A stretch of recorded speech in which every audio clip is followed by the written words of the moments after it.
तो नमस्कार दोस्तों, आप लोगों का ऑल इंडिया स्टडी में स्वागत है। तो आइए आज हम पढ़ेंगे प्रैक्टिस सेट, देखेंगे बाल विकास एवं शिक्षा शास्त्र CDP, जो अति महत्वपूर्ण प्रश्न है। यह जो प्रैक्टिस सेट है, यहाँ से कम 8 से 9 क्वेश्चन आपको पेपर में मिल जाएंगे। तो आइए देखते हैं प्रश्न नंबर 1 क्या कह रहा है। चोम्स्की का विकास सिद्धांत आधारित है। तो देखिए, चोम्स्की साहब ने बच्चों के भाषा के विकास पर कार्य किए थे, ठीक ना। इनके अनुसार जो भाषा का विकास आसपास में परिवेश से प्रभावित होता है, ठीक ना। इन्होंने ये बताया कि जो बच्चे के जो भाषा का जो विकास होता है वह आसपास के परिवेश से प्रभावित होता है। तो ऑप्शन क्या हो जाएगा इसका सही, भाषा पर। इन्होंने भाषा पर सिद्धांत आधारित है, ठीक ना। अब प्रश्न नंबर 2 देखेंगे। सृजनात्मक बालक वह है जो, ऑप्शन देखते हैं, अव्यवस्था को कतई नहीं स्वीकार करता। दूसरा है भावात्मक प्रवृत्ति का नहीं होता। तीसरा है हमेशा जोखिम उठाने को तैयार रहता है। चौथा, श्रेष्ठ बनाने की इच्छा का भाव नहीं रखता। तो देखिए, जो सृजनात्मक बालक होते हैं वह हमेशा जोखिम उठाते हैं, ठीक ना। जोखिम उठाने के लिए तैयार रहते हैं।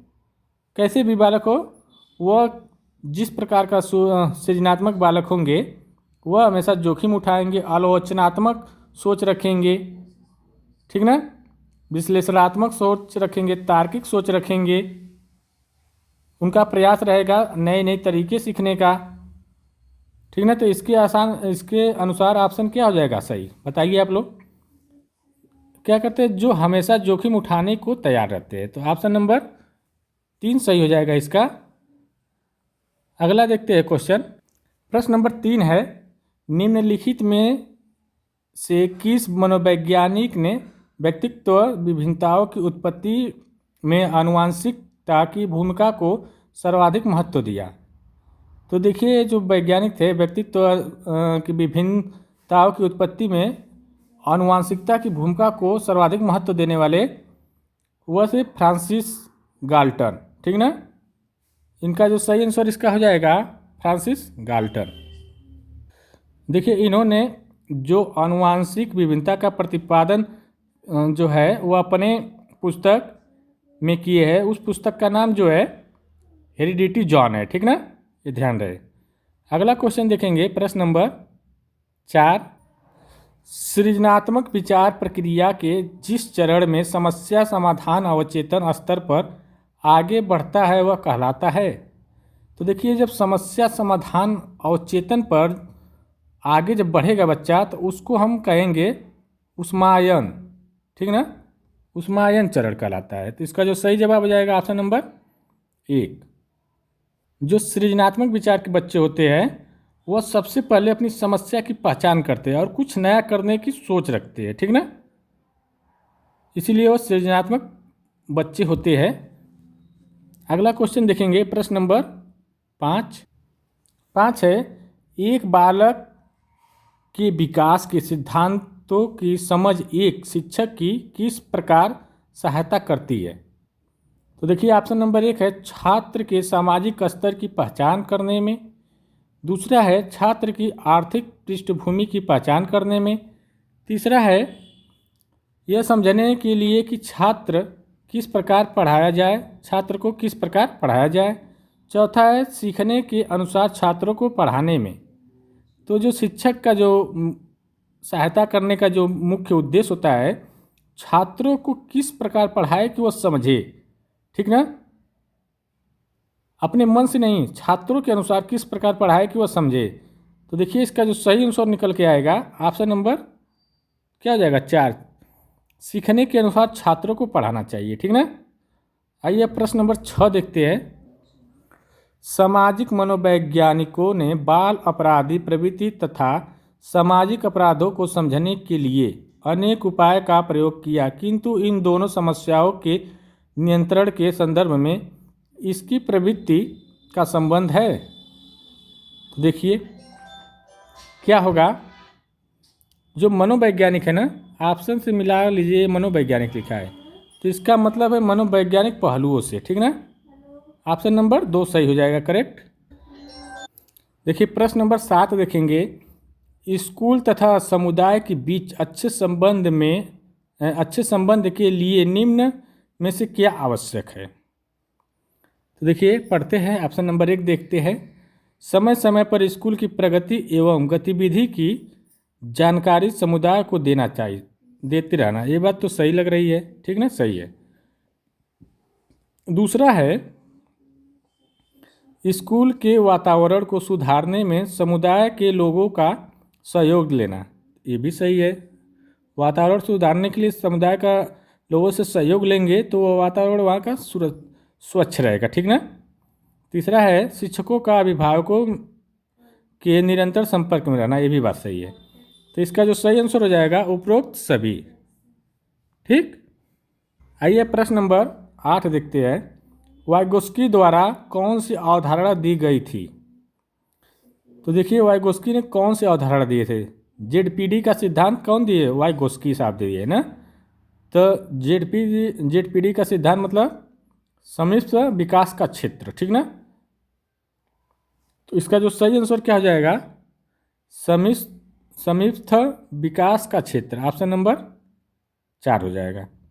अब आगे देखते हैं प्रश्न नंबर 9, एक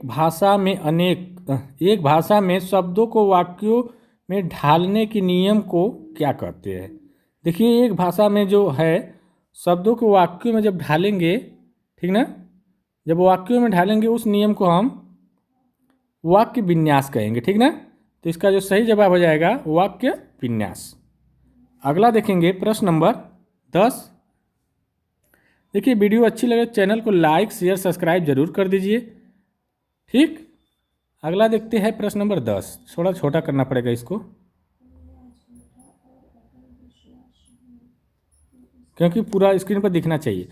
10वां है, वाइगोस्की के अनुसार निकटस्थ विकास क्षेत्र जेडपीडी है। तो देखिए ऑप्शन नंबर 1 देखते हैं, बालक के वास्तविक क्षमता स्तर तथा कार्यकारी विकास स्तर का योगफल।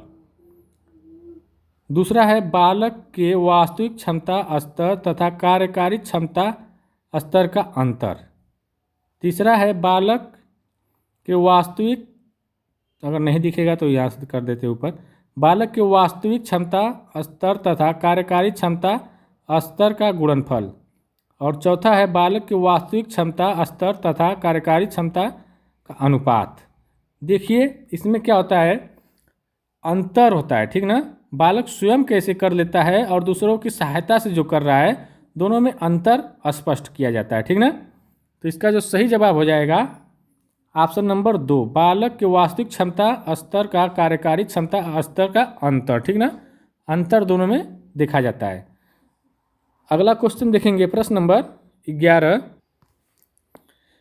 है, बालक के सीखने के लिए आकलन और अनुदेशन के बीच के दृढ़ीकरण द्वारा सीखने को प्रभावित करता है।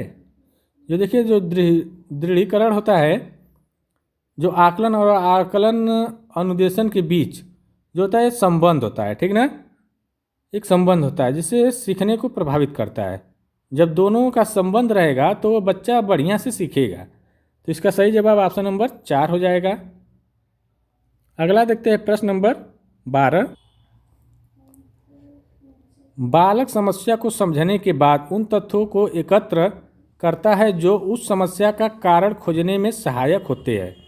इन तथ्यों के संकलन से बालक में पैदा होता है कौन सा। कह रहा है, क्वेश्चन को ध्यान से समझिए पहले। कह रहा है बालक समस्या को समझने के बाद, मान लीजिए समस्या को क्या कर रहा है, समझ लिया, उसके बाद एकत्र कर रहा है, कारण खोजने का पता कर रहा है, सहायता कर रहा है, सहायक हो रहा है, ठीक ना। तो इसका मतलब है कि वो क्या कर रहा है, समस्या खोज लिया, उसका कारण क्या है, ठीक ना, और उसके बाद कारण के बाद संश्लेषण विश्लेषण सब कर ले रहा है। तो इसका जो सही जवाब हो जाएगा चिंतन कर रहा है, ठीक ना। चिंतन में संश्लेषण विश्लेषण दोनों आते हैं, तो चिंतन कर रहा है। तो इसका सही जवाब ऑप्शन नंबर 2 हो जाएगा। अब प्रश्न नंबर 13 देखेंगे, किसी लक्ष्य की प्राप्ति में बाधा डालती प्रतीत होती कठिनाइयों पर विजय पाने की प्रक्रिया है। देखिए जब कोई भी लक्ष्य को प्राप्त करने में जो बाधा डाल रही है कठिनाइयाँ, अगर उससे हम विजय प्राप्त कर ले तो उसका मतलब है कि समस्या का हम समाधान कर लिए, ठीक ना? यही ना होगा। मान लीजिए कहीं कूदना है, अब वो बाधा डाल रही है, वो उस पार जाकर सोना मिल रहा है, तो उस पार गए, जाना है, और बीच में नदी है, तो अब जाएंगे तो कैसे? तो उस समस्या का समाधान हम जिस प्रकार कर लेंगे, या जब कर लेंगे, नाव ले लेंगे या तैर करके उस पार चले जाएंगे, तो क्या हो जाएगा, हम विजय प्राप्त कर लेंगे ना उस समस्या से। तो इसलिए समस्या का समाधान खोज लेंगे। इसका सही आंसर ऑप्शन नंबर 2 हो जाएगा। अब प्रश्न नंबर 14 देखेंगे। पियाजे के संज्ञानात्मक विकास सिद्धांत की किस अवस्था में बालक वास्तविक संसार की विभिन्न परिस्थितियों का सहारा लिए बिना शाब्दिक व्यक्तियों के तर्क का मूल्यांकन कर सकता है? तो देखिए, मतलब शाब्दिक व्यक्तित्व का अर्थ होता है कि बच्चा बोल तो नहीं पा रहा है लेकिन देख करके समझ जा रहा है। जैसे छोटा बच्चा है ना, बिना बोले बिना शब्द कहे वो क्या करेगा, अरे तुम गुस्सा हो गए, तो बच्चा भी क्या होता है, गुस्सा हो जाता है, होता है ना। तो देखिए इसका जो सही आंसर क्या बनेगा, तब उस किस अवस्था में है, 0 से 2 वर्ष की अवस्था में है। बोल तो नहीं पाएगा लेकिन आपके हाव भाव से बच्चा समझ जाएगा कि मम्मी या पापा जो भी है वो गुस्सा है क्या। तो इसका जो सही जवाब हो जाएगा, 0 से 2 वर्ष की अवस्था में होता है, ठीक ना। तो इसका मतलब है संवेदी प्रेरक अवस्था है। ऑप्शन नंबर ये हो जाएगा 2, ठीक। अब अगला क्वेश्चन देखते हैं, प्रश्न नंबर 15। समावेशी शिक्षा की प्रक्रिया सामान्यीकरण में निहितार्थ है। तो देखिए जो सामान्यीकरण में होता है, ऑप्शन नंबर 1 देखते हैं, प्रतिभाशाली तथा सामान्य बालकों को कार्य सीखने के अलग अलग सामाजिक वातावरण की व्यवस्था करना। दूसरा है प्रतिभाशाली तथा सामान्य बालकों को कार्य सीखने के लिए समान सामाजिक वातावरण की व्यवस्था करना। तीसरा है सामाजिक तथा सामान्य बालकों की सीमाओं का निर्धारण करना। चौथा है असमर्थ बालकों को खेल, भ्रमण, व्यायाम आदि कठोर क्रियाओं से दूर रखना। देखिए ये सामान्यीकरण की बात कर रहा है, जो समान रूप से सभी के लिए हो, मतलब समावेशी मत शिक्षा मतलब सभी के लिए समान होना चाहिए। तो देखिए इसका जो सही आंसर हो जाएगा ऑप्शन नंबर 2 दिख रहा है, क्योंकि इसमें कह रहा है कि प्रतिभाशाली तथा सामान्य बालकों को कार्य सीखने के लिए सामान्य सामाजिक वातावरण की व्यवस्था करना, ठीक ना, सामान्य रूप से सभी के लिए समान करना है। अगला क्वेश्चन देखेंगे, प्रश्न नंबर 16। मानसिक क्रियाएं किस अवस्था में चरम उत्कर्ष पर होती है? तो देखिए जो मानसिक क्रियाएं होती है यह पौगड़ावस्था में होती है, ठीक ना। आप लोग सोचेंगे किशोरावस्था में, लेकिन किशोरावस्था में तो बच्चा सक्रिय होता है, व्यक्ति सक्रिय तो होता है लेकिन उसको अभी अनुभव नहीं होता है। और पौगड़ावस्था में अनुभव के साथ साथ सक्रिय भी होता है, सब कुछ जानता है, ठीक ना। अगला क्वेश्चन देखेंगे, प्रश्न नंबर 17। निम्न में से कौन सी बुद्धि के बहुप्रतिभा सिद्धांत के आलोचना है? ऑप्शन नंबर 1, बुद्धि के विभिन्न कारक केवल संपूर्ण बुद्धि की विभिन्न प्रतिभाएं है। दूसरा है बुद्धि के विभिन्न कारक छात्र को अपनी क्षमताओं को खोजने में सहायता करते हैं। तो यही बात तो सही लग रही है, ऑप्शन नंबर 2 सही हो जाएगा, ठीक ना। खोजने की बात आ गई ना, हम भी बताए थे खोजना आ जाएगा तो जान लीजिए वो सक्रिय की बात है, वो सकारात्मक है। अगला क्वेश्चन देखेंगे, प्रश्न नंबर 18। दिव्यांग बालकों से हम समझते हैं कि ऑप्शन नंबर 1 है जिनकी बुद्धि सामान्य से कम हो। दूसरा जिनकी बुद्धि सामान्य से अधिक हो। तीसरा जो पढ़ने में ध्यान अधिक लगाते हैं। चौथा है जो शारीरिक दोष करते हैं। तो देखिए जो शारीरिक दोष रखते हैं वही होगा, ठीक ना। दिव्यांग का मतलब जो शारीरिक दोष है जिस बच्चों में। प्रश्न नंबर 19 है, एक स्कूल से भागने वाले बालक के अध्ययन की सर्वाधिक उपयोगी विधि है। देखिए जब कोई बच्चा स्कूल से भाग रहा है तो उसको हो सकता है किसी भी प्रॉब्लम हो, किसी प्रकार की भी प्रॉब्लम हो सकती है ना। उस प्रॉब्लम को जानने के लिए हमें क्या करना पड़ेगा, कस्टडी विधि को अपनानी पड़ेगी। तो ऑप्शन नंबर तीसरा हो जाए, ठीक है। तीसरा एक दो उल्टा हो गया है तो उससे कोई मतलब नहीं, केस स्टडी विधि, ठीक ना। प्रश्न नंबर 20 है, कक्षा का एक बालक अपने छोटे भाई से ईर्ष्या करने लगा है क्योंकि ऑप्शन नंबर 1 है, माता पिता छोटे भाई को अधिक प्यार करते हैं। दूसरा है, भाई छोटा था। तीसरा है, उसे चीज़ों के बांटने का डर रहता है। कह रहा है कि कक्षा एक का बालक अपने छोटे भाई से ईर्ष्या करने लगा क्योंकि उसको ये डर है कि ये चीज़ बांटने लगेंगे, ठीक ना, ये बांटेगा। जैसे छोट का बच्चा रहेगा तो अगर एक टॉफ़ी आएगी तो कहेगा कि आधा मुझे भी चाहिए, आधा उसको चाहिए। तो क्या हो जाएगा कि वो उससे गुस्सा करेगा कि ये कुल लेकर खा गया, मुझे नहीं दिया, तो गुस्सा हो रहेगा, ठीक ना। तो ऑप्शन नंबर तीसरा सही हो जाएगा। प्रश्न नंबर 21 है, शिक्षा मनोविज्ञान का विषय क्षेत्र नहीं है। तो देखिए ऑप्शन नंबर 1 है, खेलों का प्रशिक्षण तो है ही, मनोविज्ञान में आएगा ही। शैक्षिक मूल्यांकन वाली बात तो सोचना पड़ेगा। और सीखने की प्रक्रिया है तो है ही, सीखा जाता ही है शिक्षा मनोविज्ञान में। और वास्तविक व्यक्तित्व का व्यवस्थापन ये भी है। तो इसका मतलब शैक्षिक मूल्यांकन नहीं है क्योंकि बच्चों का मूल्यांकन करेंगे तो टीचर करेंगे, ठीक ना। अगला क्वेश्चन देखेंगे, प्रश्न नंबर 22 क्या है, शिशु के संवेग होते हैं स्थिर और अस्पष्ट, अस्थिर और अस्पष्ट, अस्थिर और अस्पष्ट, अस्थिर और अस्पष्ट। देखिए जो शिशु के संवेग होते हैं, जो छोटे बच्चे होते हैं, वह अस्थिर होते हैं और अस्पष्ट होते हैं, मतलब उनको कुछ पता ही नहीं रहता है, ठीक ना। तो इसका जो सही जवाब हो जाएगा ऑप्शन नंबर 3। प्रश्न नंबर 23 है, आपकी कक्षा का एक विद्यार्थी 3 × 3 को 3+3 समझता है तो किस प्रकार से पीड़ित है।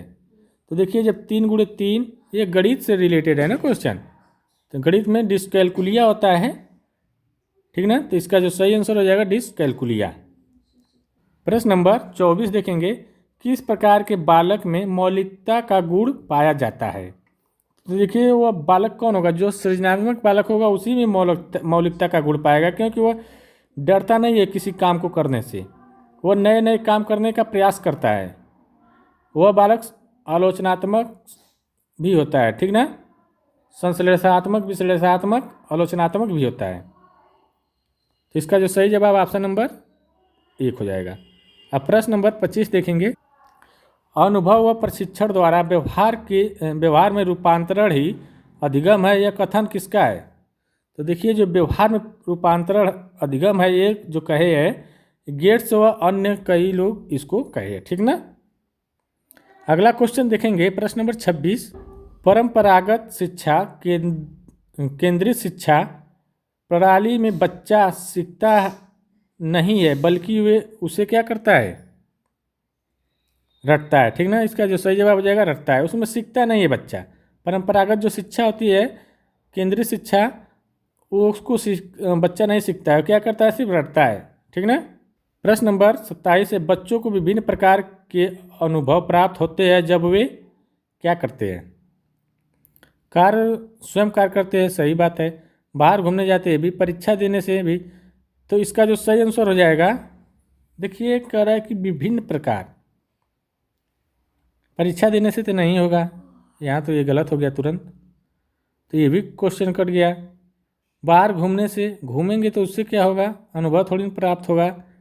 स्वयं कार्य करेंगे, अगर कोई कार्य भी रहे, घूमने ही वाला कार्य अगर स्वयं कर रहे हैं तो भी हो जाएगा, ठीक ना। तो ऑप्शन नंबर ए सही हो जाएगा।